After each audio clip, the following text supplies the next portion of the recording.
Donc voici une nouvelle prédication. Nous lisons ensemble, nous ouvrons la parole de Dieu dans 1 Corinthiens chapitre 3 verset 9. Verset 9, et Dieu nous dit encore aujourd'hui pour nous au 21e siècle, nous sommes ouvriers avec Dieu. Nous, vous et moi, nous qui sommes les croyants, nous qui avons accepté Jésus-Christ comme nos sauveurs, nous croyons dans l'œuvre de la croix, dans la puissance de la résurrection. C'est donc pour nous. Nous sommes, nous dit l'apôtre Paul, il l'a dit bien sûr aux Corinthiens, mais il nous le dit à nous aussi, à nous qui sommes en France ou vous qui êtes dans un pays francophone. Voilà, il nous dit nous sommes, c'est une affirmation.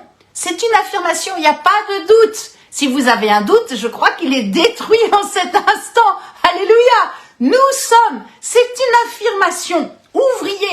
Ouvrier de la racine grecque ergon, qui veut dire c'est celui qui travaille, c'est celui qui va faire.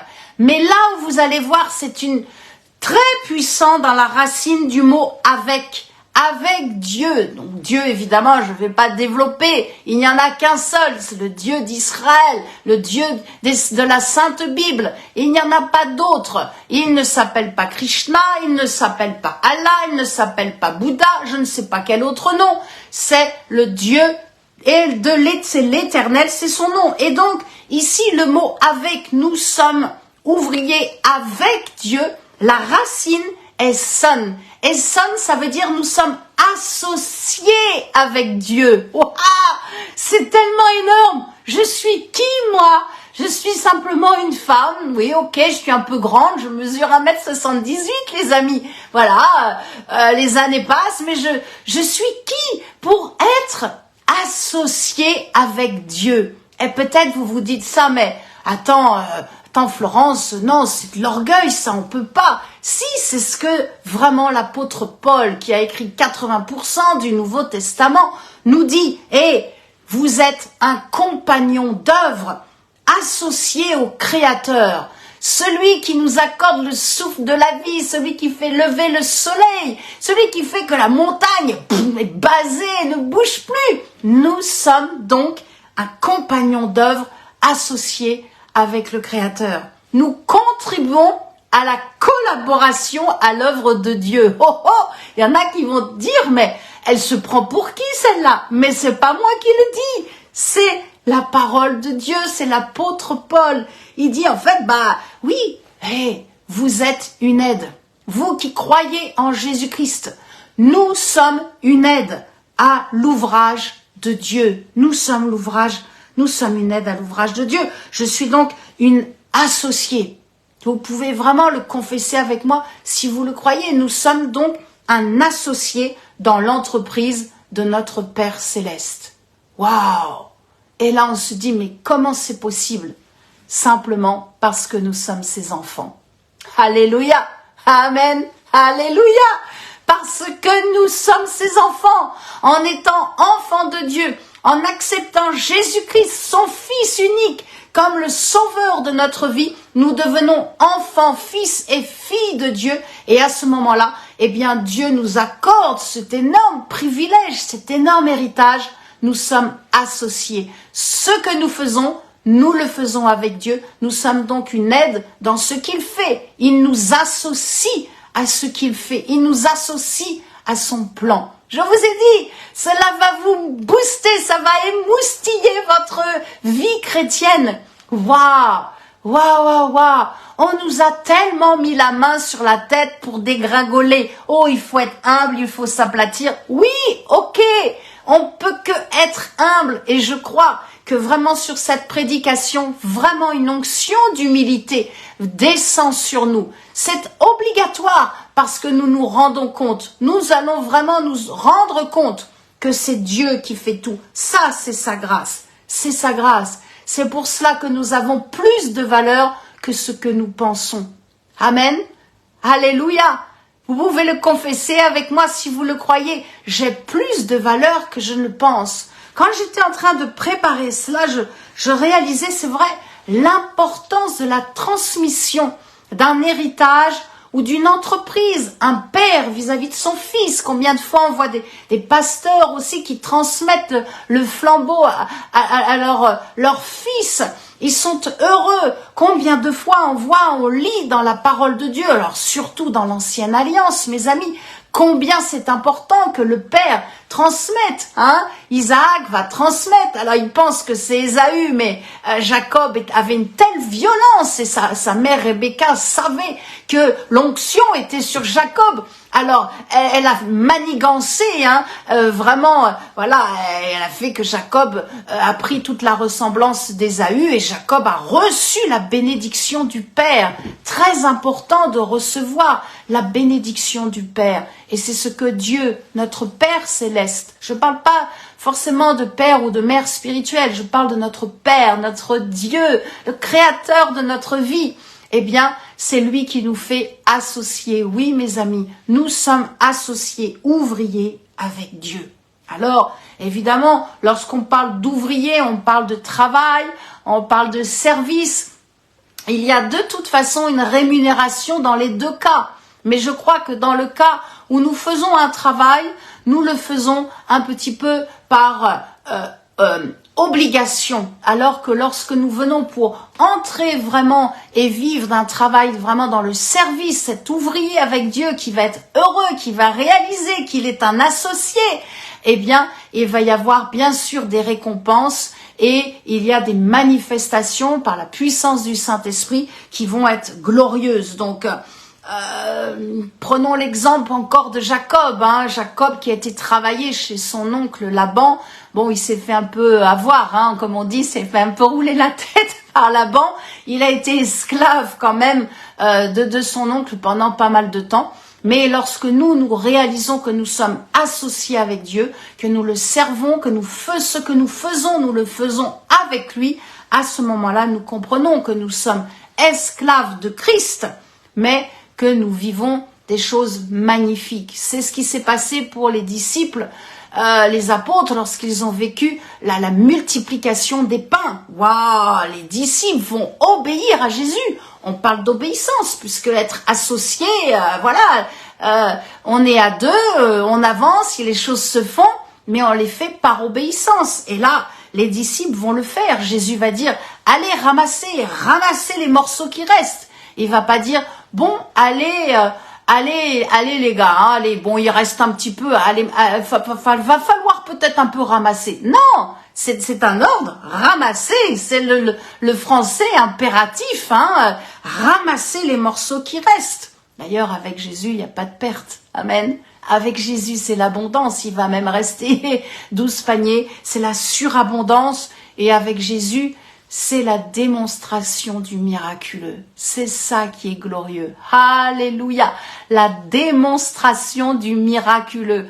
Oh, je loue Dieu pour ces dernières missions faites en 2023 et de ce que nous avons vu le miraculeux. Nous avons vu des gens vraiment qui étaient dans la terreur, dans l'angoisse et repartir avec la paix dans leur cœur. Nous avons vu des enfants être guéris. Alléluia. Nous avons vu des hommes qui boitaient, qui sont repartis en marchant.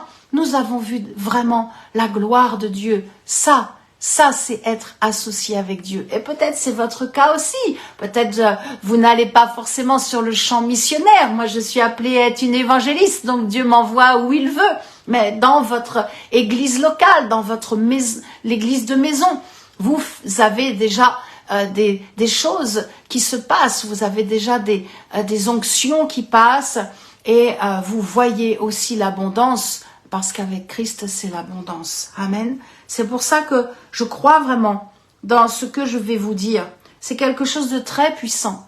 Je crois que le service, lorsque nous servons, que nous sommes ouvriers avec Dieu, ouvrières, et que nous sommes donc dans le service pour Dieu nous nourrit spirituellement. Ça, c'est magnifique.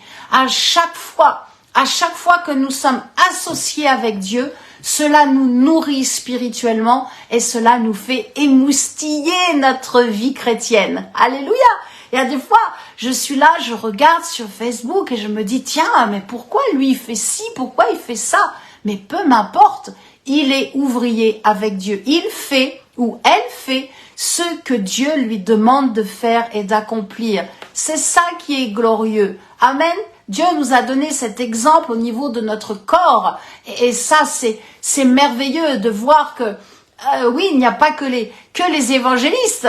Et il y a plein de pasteurs, vraiment, qui se donnent et qui sont vraiment remplis d'amour et de compassion aussi pour leurs membres. Il y a les prophètes. Waouh, les prophètes, c'est énorme comme ministère. Dieu nous accorde des apôtres et des docteurs, des enseignants merveilleux qui nous aident à comprendre la parole de Dieu. En tous les cas, je crois vraiment que lorsque on s'appuie par notre obéissance dans l'amour et dans la loyauté pour servir Jésus-Christ, à ce moment-là, vraiment, nous sommes des ouvriers avec Dieu. Voilà, ce n'est pas une obéissance forcée. Je le fais par amour. Je le fais par amour. Je vais et je fais. Je prêche et je dis par amour et dans la loyauté à la parole de Jésus-Christ. C'est ce que Jésus a dit. Jean chapitre 21, verset 6, mes amis. Jetez le filet du côté droit de la barque et vous trouverez. Et c'est la même chose. 3 fois il a dit, paie mes brebis. 2 fois il a dit, suis-moi, verset 19, verset 22. Il n'a pas pris des gants, dire, allez les apôtres, hein, là maintenant il va falloir me suivre. Non, c'est pas du ramollo, hein. L'évangile, c'est quelque chose de très fort. Là, Jésus donne vraiment des ordres. Et c'est ce qu'ils vont faire. Ils vont suivre. Ils vont jeter le filet. Et puis, bien sûr que l'apôtre va paître les brebis. Et quoi que le Seigneur vous dise aujourd'hui, en cet instant, ou peut-être qu'il vous dit déjà depuis nombreux mois, et vous vous dites, mais est-ce que c'est vraiment Dieu? Arrêtez de douter. Je bloque, je neutralise tout esprit de doute et d'incrédulité au nom de Jésus-Christ. Et croyez que vous êtes ouvrier ou ouvrière avec le Saint-Esprit. Alléluia, nous allons le voir. Toute la gloire est pour Dieu. Amen, toute la gloire est pour Dieu. Que ce soit un travail, un service, c'est lui qui nous réveille. Et c'est lui qui nous donne la force. Alléluia. Il nous donne la force d'accomplir la tâche. Il nous donne la force d'accomplir la mission. Il me donne la force pour pouvoir vous annoncer cette prédication. Et croyez, quoi que vous fassiez, si vous êtes un ministre de l'évangile selon Éphésiens 4, 11, que vous êtes un croyant, un fidèle croyant depuis de nombreuses années, ou peut-être vous venez juste de donner votre vie à Jésus-Christ, eh bien croyez vraiment, vous êtes un ouvrier avec Dieu. Alléluia, nous sommes avec lui. Alléluia, vous êtes plus, je vous assure, vous avez beaucoup plus de valeur que ce que vous pensez. Oh, vous allez aller encore plus de l'avant. Romains 8, 31, si Dieu est pour nous, qui sera contre nous? Un verset que j'ai lu lorsque je suis allée la première fois en mission au Togo. Et je ne savais pas ce qui m'attendait au nord. Je ne savais pas que les pasteurs religieux m'attendaient, mais pas les bras grands ouverts. Ils m'attendaient pour que je reparte. Mais Dieu m'a accordé cette grâce de pouvoir prêcher, de pouvoir sauver les âmes, d'aller et de prier pour les malades. Alléluia. Quand Dieu est avec nous, et je sais que ceux qui sont fidèles et qui me connaissent, vous savez que je fonctionne comme cela. Quand Dieu est avec nous, eh bien, qu'est-ce qui se passe? Les ennemis reculent. Alléluia. Alléluia. Nos ennemis reculent parce que je sais que Dieu est avec moi. Alléluia. Alléluia. Oh, recevez la joie du ciel en cet instant.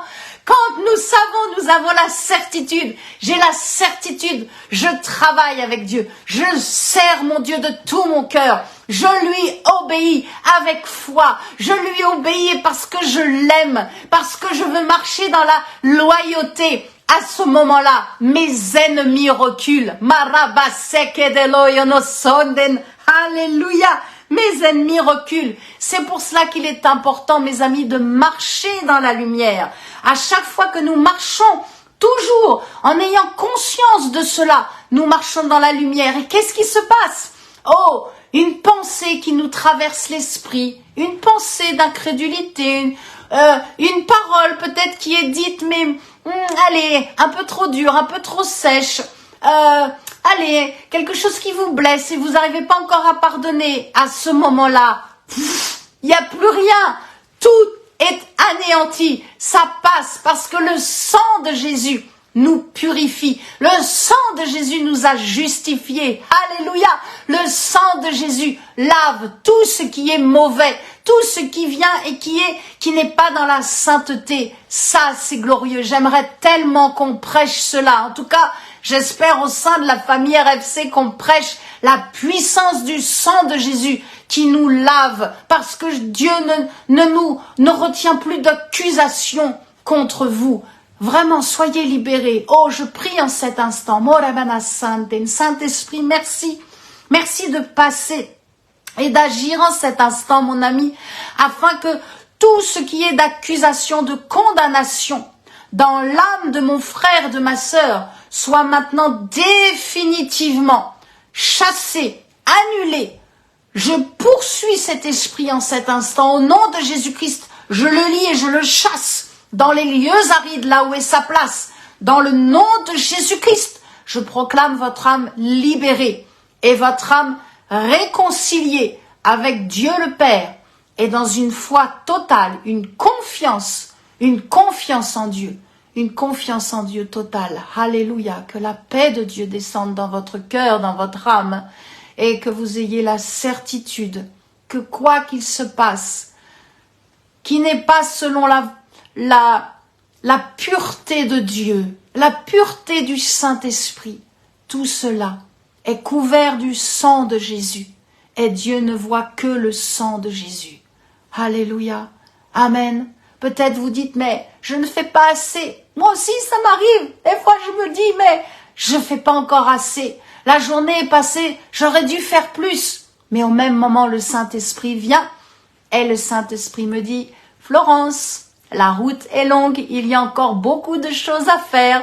Ne t'inquiète pas. Amen. Alléluia. N'ayons pas peur de ce que Dieu veut nous dire encore. Allez, je vous emmène dans un premier temps de proclamation. Vous êtes prêts? You're ready? Allez, on proclame, je suis ouvrier avec Dieu. Si vous le croyez, bien sûr. Si vous ne le croyez pas, il faut pas le proclamer, hein. Amen. Je suis ouvrier avec Dieu. Je suis avec lui. Je marche dans sa lumière. C'est à vous, hein. Je marche dans sa lumière. Et le sang de Jésus-Christ me purifie. Je suis justifié. Chacune de mes pensées, allez, chacune de mes paroles, chacune de mes actions sont lavées par le sang pur de Jésus-Christ. Alléluia. Chaque jour, Dieu me donne la force d'accomplir son œuvre. On le redit une fois. Chaque jour, Dieu me donne la force. C'est lui qui me donne la force d'accomplir son œuvre. Père, merci pour la grâce d'être ton compagnon d'œuvre, ton associé, ton aide, ton ouvrier, aujourd'hui et demain. Alléluia, aujourd'hui et demain. Waouh, mes amis. Mes amis, nous n'en sommes qu'au début, on continue, nous sommes toujours dans 1 Corinthiens 3. On passe sur le verset 7 et 8, juste ce qu'il y a au-dessus. Nous avons lu 1 Corinthiens 3, 9. Nous sommes ouvriers avec Dieu, nous sommes donc associés avec Dieu. Quelle grâce, je connais pas d'autre Dieu qui fait ça. Oh non. Et je suis tellement heureuse que mon père m'associe à son entreprise. Nous lisons 1 Corinthiens 3, versets 7 et 8. Ce n'est pas celui qui plante qui est quelque chose, ni celui qui arrose, mais Dieu qui fait croître. Celui qui plante et celui qui arrose sont égaux, et chacun recevra sa propre récompense selon son propre travail. Il y a celui qui laboure, qui sème, alléluia, qui plante. Et puis, il y a celui qui va récolter, qui va moissonner. Mais dans chaque tâche, sans la main agissante de Dieu, sans la main bénissante de Dieu, nada, c'est rien, que nenni, il n'y a rien du tout. Pourquoi? Parce que c'est Dieu qui fait croître. C'est lui qui fait tout. C'est lui qui fait tout. Alléluia. Amen, c'est lui qui fait. Oh, c'est l'exemple du jardinage est tellement merveilleux lorsqu'on vient et qu'on prépare, on gratte la terre, on retire les mauvaises herbes et on met la petite graine ou le petit plant de poireau et on est là et bien sûr il y a la pluie, il y a le soleil, la nature, tout ça. Mais il y a des fois ça pourrit. Pourquoi? Et il y a des fois ça pousse. C'est Dieu qui est le maître incontesté de la vie. C'est lui qui fait. Alors, alléluia, alléluia, pour la joie de voir pousser la moisson, de voir pousser nos enfants, nos petits-enfants, de voir pousser des ministères, des jeunes ministères, de voir des femmes qui se lèvent et qui prêchent l'évangile. Alléluia, amen. Vraiment, vraiment, merci Seigneur. Merci pour celui qui est l'évangéliste qui va se battre pour faire connaître Jésus-Christ. Amen. Et merci pour les pasteurs qui vont eux aussi se battre pour édifier notre vie sur le rocher, sur le roc qui est Jésus-Christ. Amen.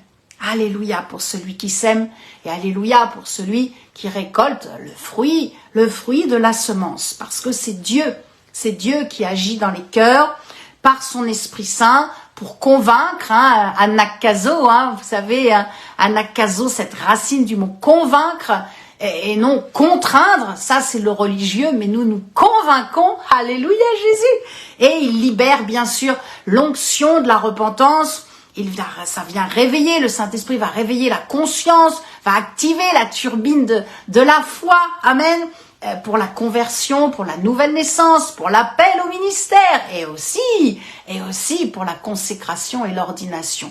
Ça c'est Dieu. Dieu aime les gens qui sont disponibles. Dieu cherche d'ailleurs des hommes et des femmes qui ont un cœur, une vie disponible pour pouvoir les utiliser avec lui parce que nous sommes le champ de Dieu. C'est ce qui est écrit au verset 1 Corinthiens 3. Vers chapitre toujours 3, verset 9. Nous sommes le champ de Dieu, nous sommes l'édifice de Dieu. Amen. Nous appartenons à Jésus-Christ. J'aime cette petite phrase vraiment, j'appartiens à Jésus-Christ. Amen, j'appartiens à Dieu. J'ai vraiment, sur ce message, vous êtes en train de réaliser vraiment, vous avez plus de valeur que ce que vous pensez. Amen. Allez, je vous emmène dans un deuxième temps. On y va, un deuxième temps de proclamation. J'appartiens à Dieu. C'est à vous. J'appartiens à Dieu. J'appartiens à Jésus-Christ. Alléluia. Alléluia. Je suis l'édifice de Dieu. Je suis le champ de Dieu. Que je sème ou que je moissonne, je donne toute la gloire à mon Dieu.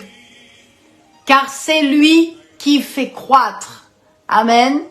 C'est lui qui fait croître. Oh, on continue. On est toujours dans 1 Corinthiens, chapitre 3. Amen. Quelle gloire, quelle gloire. Nous appartenons à Jésus-Christ. Amen. Le Saint-Esprit est en train de me dire vraiment pour nos cœurs en cet instant, que vous regardiez aujourd'hui en replay. Et vous savez, là-dessus, il n'y a pas de problème. Le Saint-Esprit agit de toute façon. Oh Seigneur, vraiment, vous ayez cette conviction que vous appartenez à Jésus-Christ. Alléluia. Et si vous ne lui appartenez pas, alors ça veut dire que vous n'avez pas donné votre vie à Jésus. Si vous donnez votre vie, eh bien, je vous assure, vous lui appartenez.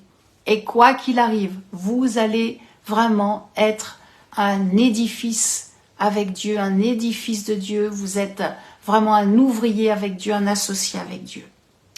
1 Corinthiens chapitre 3, nous lisons du verset 10 au verset 13. Verset 10. Selon la grâce de Dieu qui m'a été donnée, j'ai posé le fondement comme un sage architecte et un autre bâti dessus. mais que chacun prenne garde à la manière dont il bâtit dessus. Car personne ne peut poser un autre fondement que celui qui a été posé, savoir Jésus-Christ, mes amis. Or, si quelqu'un bâtit sur ce fondement avec de l'or, de l'argent, des pierres précieuses, du bois, du foin, du chaume, l'œuvre de chacun sera manifestée, car le jour la fera connaître, parce qu'elle se révélera dans le feu, et le feu éprouvera ce qu'est l'œuvre de chacun.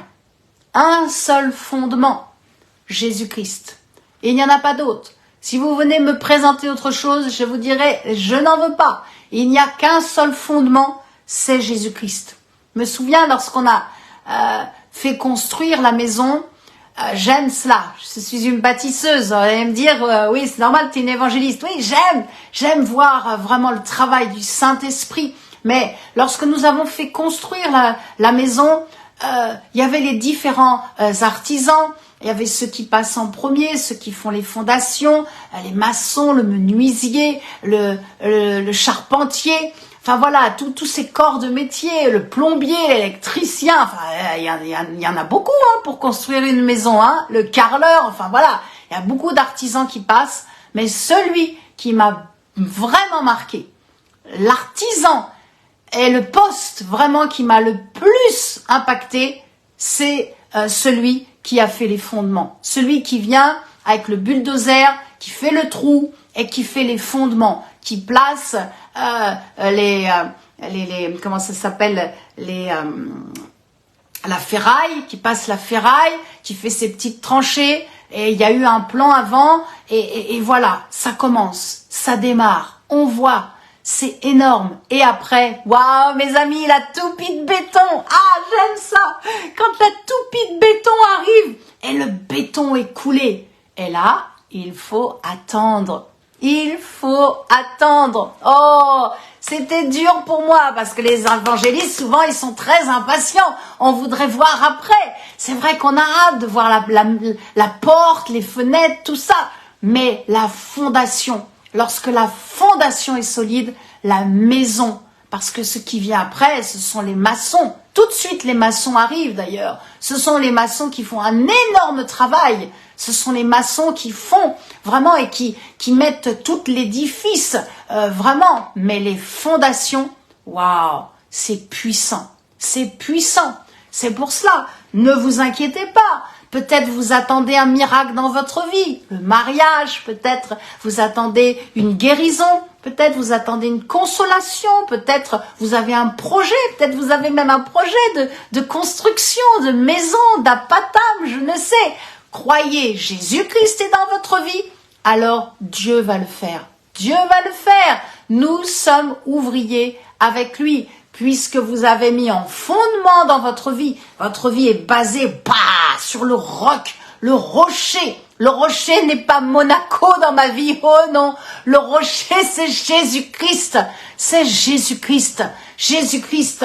On peut s'appuyer sur lui. On peut s'appuyer. Mon pied droit, mon pied gauche s'appuie sur lui. Si vous avez des problèmes dans les articulations, dans les membres inférieurs, croyez, nous nous appuyons sur Jésus-Christ. Satan, tu es un menteur. Je bloque, je neutralise tous les esprits méchants qui vous touchent en cet instant dans les membres inférieurs. Je proclame, votre vie est appuyée sur Jésus-Christ. Toute condamnation envoyée par Satan, tout mensonge envoyé par Satan comme quoi votre vie n'est pas appuyée sur Jésus-Christ, je les renverse, je balaye, je renverse ces autels. Au nom glorieux de Jésus-Christ, je proclame, vous êtes ouvriers avec Dieu. Votre fondement est Jésus-Christ. Amen. Maintenant, l'apôtre, voilà, qui parle aux Corinthiens, mais nous dit aussi, nous qui sommes là en cette année, Dieu nous dit encore attention, parce que c'est vous. Comment vous allez bâtir? Quel maçon vous allez amener sur ce fondement? En gros, si vous n'avez pas écouté mes 2 dernières prédications, écoutez-les. Attention, mes amis, faisons attention aux enseignements, aux prophéties qui rentrent dans nos oreilles. si ce n'est pas appuyé sur la parole de Dieu, sur le fondement de la parole de Christ, balayez, changez, n'écoutez plus, bloquez sur Facebook ou sur YouTube, peu importe, sur les réseaux sociaux, mais attention comment vous bâtissez. Voilà, qui vous enseigne, c'est à nous de faire attention. Ce sont mes oreilles, ce sont pas les vôtres. Voilà, donc moi je fais attention. Il y a des serviteurs de Dieu qui sont très connus, mais je ne les écoute pas parce que il y a des choses que j'ai déjà entendues qui, voilà, pour moi c'est pas la parole. Donc voilà, moi je préfère écouter que ceux, voilà, qui édifient ma vie. Voilà, donc si aujourd'hui je n'édifie pas votre vie, eh bien ne m'écoutez pas. Mais je crois que je suis en train d'édifier votre vie, parce que je crois que vous êtes en train de comprendre que vraiment vous êtes un ouvrier avec Dieu. Alléluia, c'est ce qui est écrit. Nous sommes le temple de Dieu, 1 Corinthiens chapitre 3 verset 16, très riche ce chapitre d'1 Corinthiens 3. Oui, l'Esprit de Dieu habite en nous, c'est ce que nous comprenons, parce que dans notre esprit, nous sommes parfaits. Amen. Comment ça, je suis parfaite? Oui, en esprit, mon esprit est uni avec l'Esprit de Dieu, et donc nous sommes parfaits. Nous sommes saints, je suis sainte et je suis parfaite. Il n'y a pas besoin d'attendre d'être mort, d'être canonisé pour être saint. Non, en Jésus-Christ, je suis en esprit, nous sommes saints et nous sommes, bien sûr, nous sommes parfaits. Alors, avec quoi et auprès de qui donc vous bâtissez votre vie chrétienne? Je le redis, soyez prudents. Et là, l'apôtre nous le dit, ne pas bâtir avec l'or, l'argent. Voilà, donc faites attention. Il y en a qui sont tout le temps en train de demander tout le temps l'argent.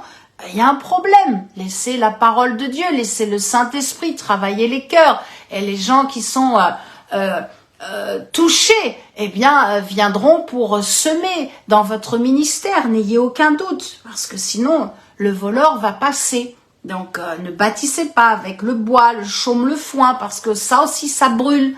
Ça brûle suivant les tempêtes et les difficultés. Donc, pour tenir jusqu'au bout, il faut nous appuyer, j'aime à le redire, sur la parole de Dieu, sur Christ qui est le rocher, sur des bons enseignants, et puis le Saint-Esprit, voilà, qui va cimenter tout ça.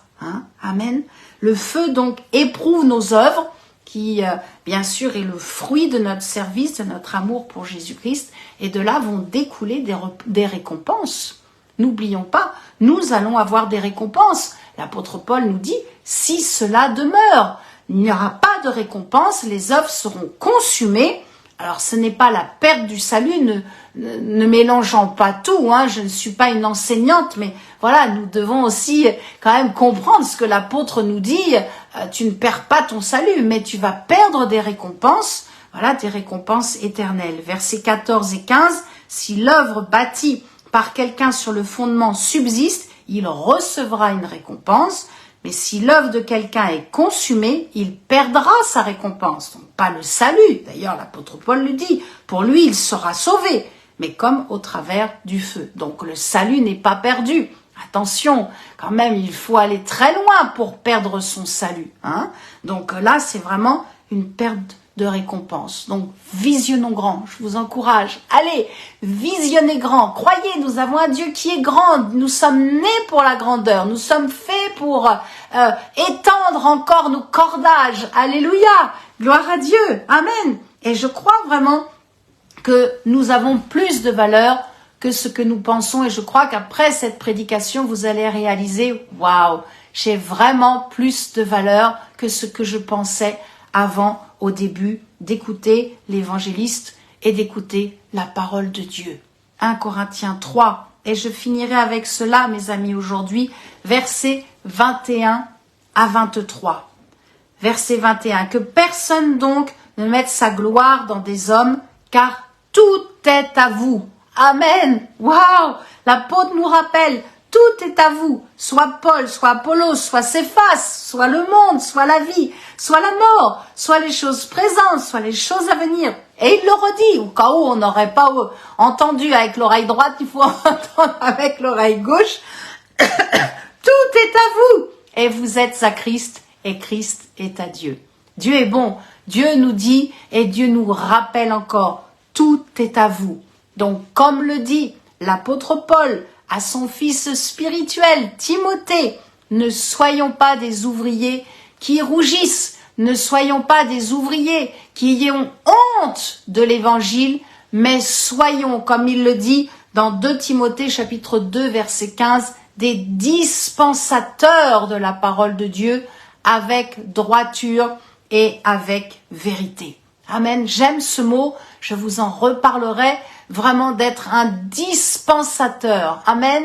Vraiment, ouvrier, dispensateur. 2 mots très importants dans cette prédication.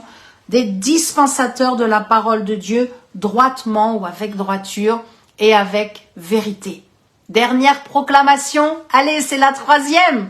Dernière proclamation. Je suis un dispensateur de la parole de Dieu. C'est à vous. Dites-le. Il faut que vos oreilles entendent. Les esprits d'incrédulité s'éloignent de vous. Je suis un dispensateur de la parole de Dieu. Alléluia. Alléluia. Je suis un dispensateur de la parole de Dieu. Avec droiture et vérité. J'annoncerai l'évangile pur de Jésus-Christ. Je ne serai pas un ouvrier qui rougit de honte, car je suis un ouvrier avec Dieu. Amen, amen, amen.